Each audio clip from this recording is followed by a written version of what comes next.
नमस्कार मंडळी मी तुमचा मित्र परमेश्वर. बघा आज 10 जुलै. वातावरण तर कसं अगदी मस्त बनलं आहे बघा. मस्तपैकी छान ऊन सकाळचं पडलेलं. आमच्याकडे पाऊस तर भरपूर नाहीच, पण असू द्या. हे बघा मी आता सध्या उभा आहे शेतामध्ये आणि माझ्या पाठीमागे बघू शकताय तुम्ही भलं मोठं हे लिंबाचं झाड आहे. याला आपण कडुलिंबसुद्धा म्हणतो. तर मंडळी आता झाड म्हणतात झाड का दाखवतो बाबा, तर झाड दाखवायचं सगळ्यात मोठं कारण म्हणजे हे बघा झाडाखाली तुम्हाला जे दिसतंय ना, हे सरकीचे पूर्ण झाडं. आणि ह्या झाडामुळं हे बघा याच्यावर कुठलाही परिणाम नाही. किंबहुना आजूबाजूच्या सरकीपेक्षा त्याच्या खालची झाडं खूप मोठी झालेली आहेत, जेणेकरून त्याच्या सावलीचं याचा कुठलाही साईड इफेक्ट नाही. जसे की आपण काय म्हणतो, झाडं बांधावर असले की झाडाचा वसावा तयार होतो, त्याच्या खाली पिकं व्यवस्थित येत नाहीत. तर मित्रांनो, कडुलिंबाच्या बाबतीत मुळीच असं होत नाही. कडुलिंब कुठल्याही पिकाला हानी पोहोचित नाही. सरकी असो, गहू असो, ज्वारी असो, बाजरी असो, कापूस असो किंवा काहीही असो, त्याच्यामुळं आपल्या कुठल्याही पिकाला हानीही पोहोचली जात नाही.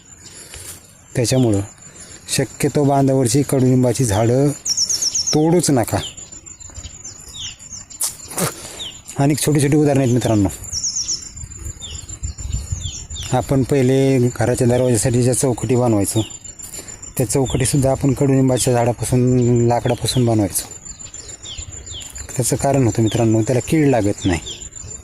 आता सागवानी मटेरियल निघाल्यामुळं, लोखंडी मटेरियल निघाल्यामुळं असं आपण त्याच्याकडे दुर्लक्ष करतो, किंवा सिमेंटचं जग आलं आहे त्याच्यामुळं आपण दुर्लक्ष करतो.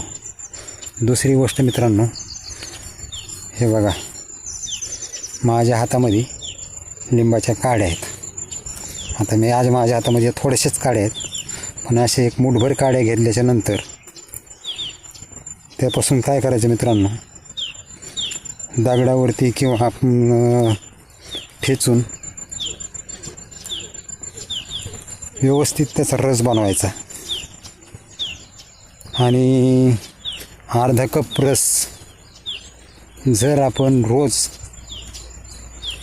चिमूटभर साखरेसोबत घेतला तर आपल्याला मित्रांनो कुठल्याही प्रकारचा पित्ताचा त्रास होणार नाही. म्हणजे ज्या समजा लोकांना अशी सवय बाबा तोंड व्यवस्थित धुण्यात येत नाही, कुठेतरी प्रवासामध्ये त्याला पित्ताचा त्रास जाणवतो, किंवा काहीतरी खाल्लं म्हणजे त्याला पित्त होतं, जसं की आंबट पदार्थ असतील काय असेल, असे जे पदार्थ आपण खातो मित्रांनो, तर अशामुळे जे पित्त होतं ते पित्त या कडुलिंबाच्या पानामुळं होत नाही. हे त्याचा दुसरा फायदा मित्रांनो.